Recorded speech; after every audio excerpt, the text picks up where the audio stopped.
안녕하십니까. 황태순TV의 황태순입니다. 2021년 2월 14일 일요일 오후입니다.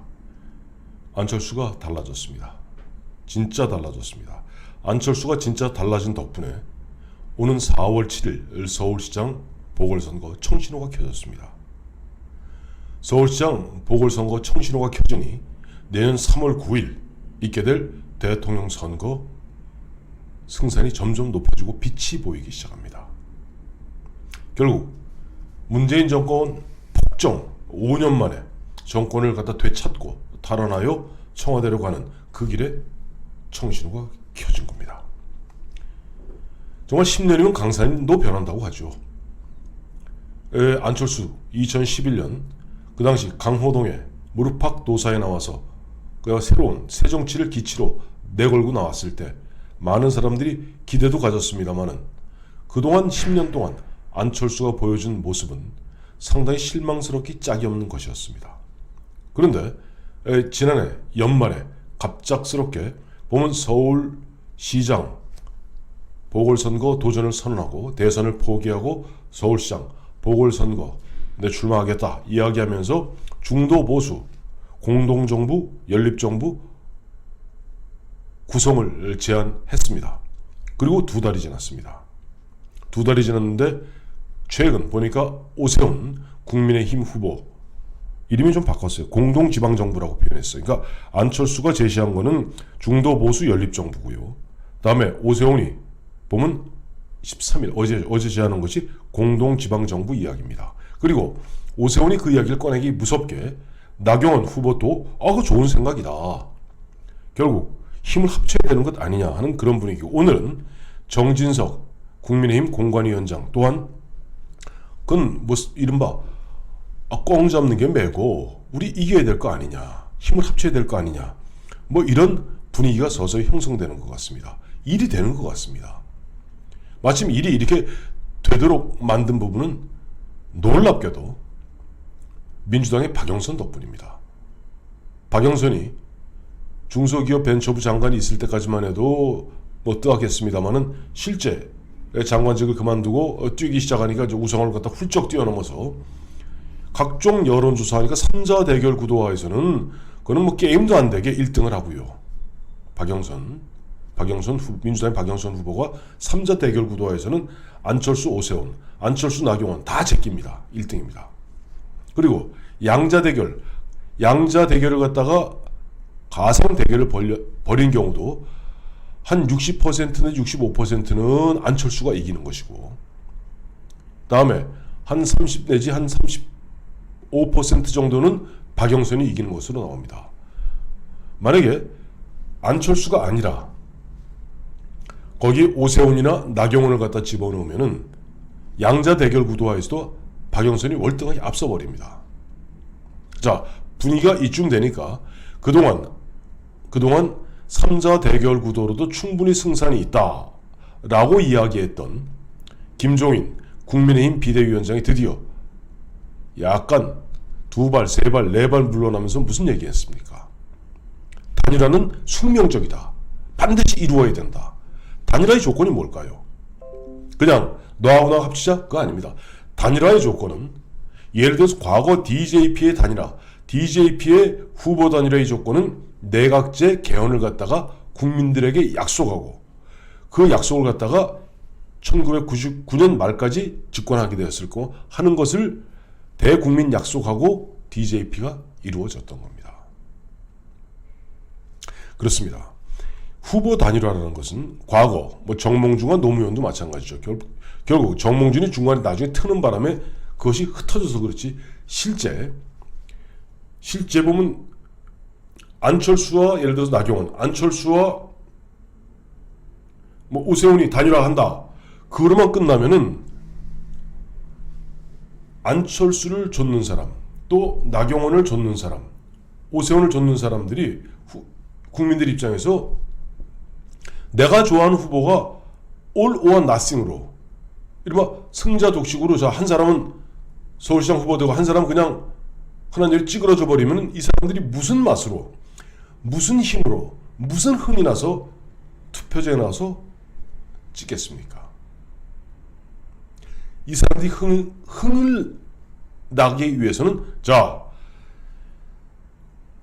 안철수의 국민의당과 오세훈 나경원의 국민의힘은 이번 서울시장 선거를 앞두고 승리했을 경우 공동으로 서울이라는 지방정부를 갖다가 함께 운영하기로 약속했다. 즉 최소한 6대4, 55대45 정도의 서로의 지분을 챙기는 겁니다. 또 비파적인 사람은 이런 얘기 하겠죠. 그게 나눠먹기냐? 나눠먹기가 아닙니다. 그것이 바로 협치입니다. 협치입니다. 지금 여기에서 둘이 합쳤는데 한 사람은 시장되고 그냥 이 사람 쫓던 사람도 아무것도 안 한다? 무슨 맛으로 하겠습니까? 지난 10년 동안 안철수가 달라졌습니다. 정말 달라졌어요. 정말 처음에 2011년에 나올 때 박원순 씨한테 그냥 덜렁 넘겨주었을 때 그거는 유아틱한 그런 안철수가 아닙니다. 자기 자신도 잘 모를 새정치라는 그 깃발 하나 들고 나왔던 2012년의 안철수가 아닙니다.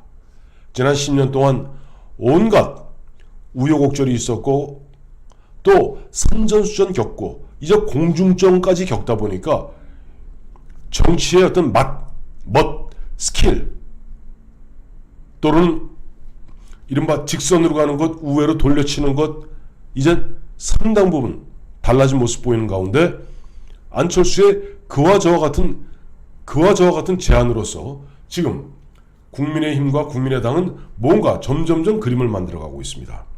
안철수가 지난 12월 20일 처음에 대선을 포기하고 서울시장 도전하겠다. 이것이 문재인 정부의 폭정을 갖다가 끝내고 정권 교체의 교두보를 마련한 길이다.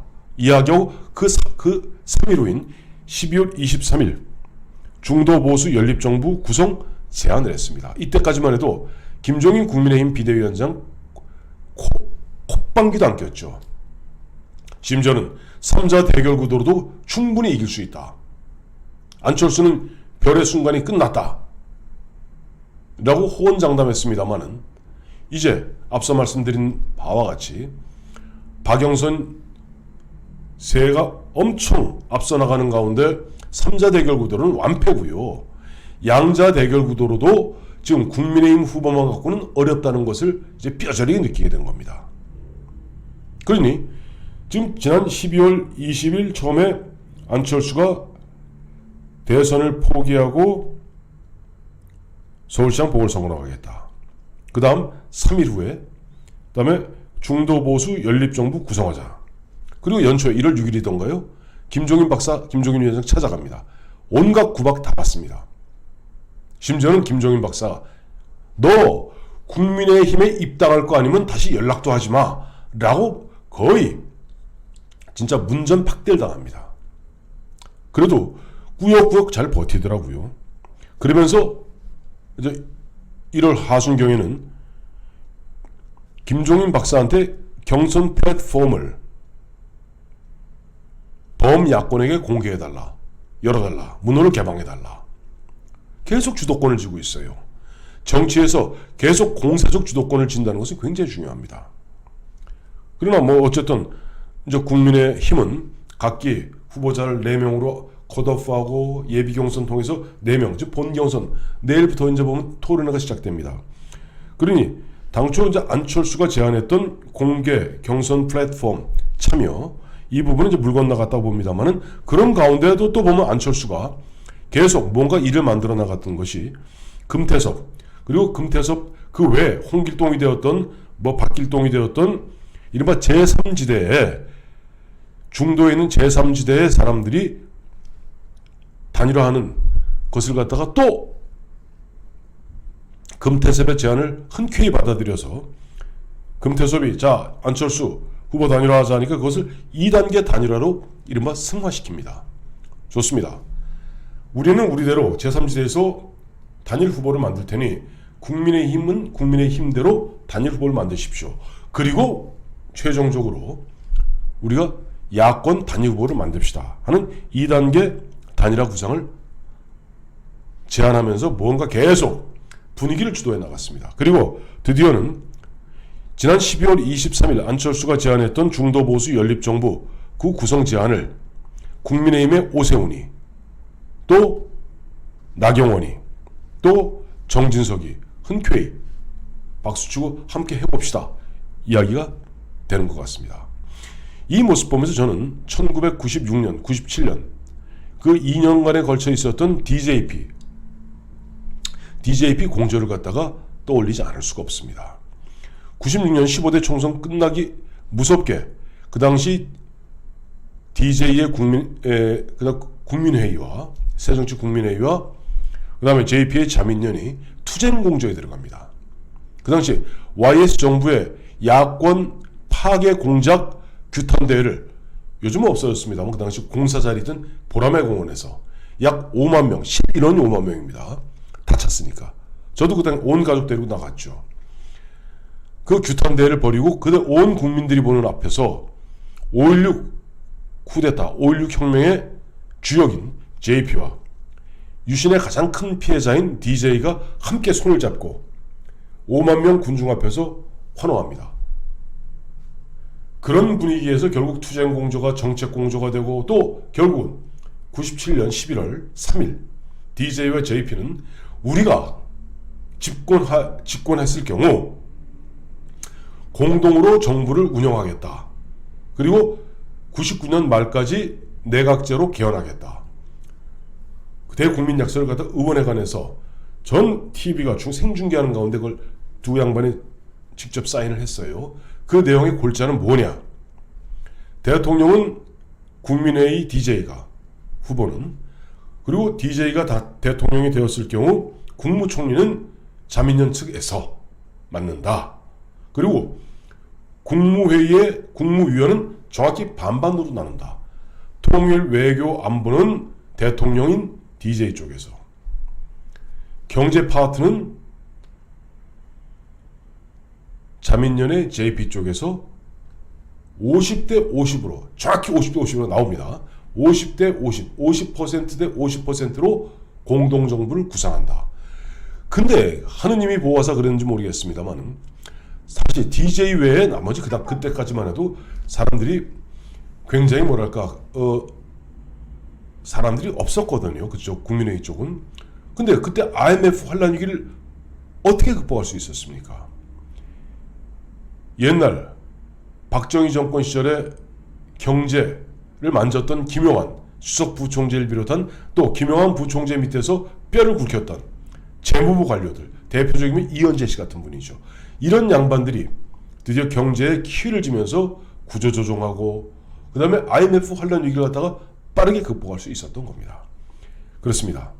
저는 이번에 안철수가 바뀌었고, 안철수가 바뀌다 보니까 안철수가 이제는 그냥 샘님 같은 안철수가 아니라 이젠 정치의 맛과 멋과 스킬 그리고 우회 방법까지 하는 안철수가 드디어 뭔가 주도권을 쥐고 나가는 가운데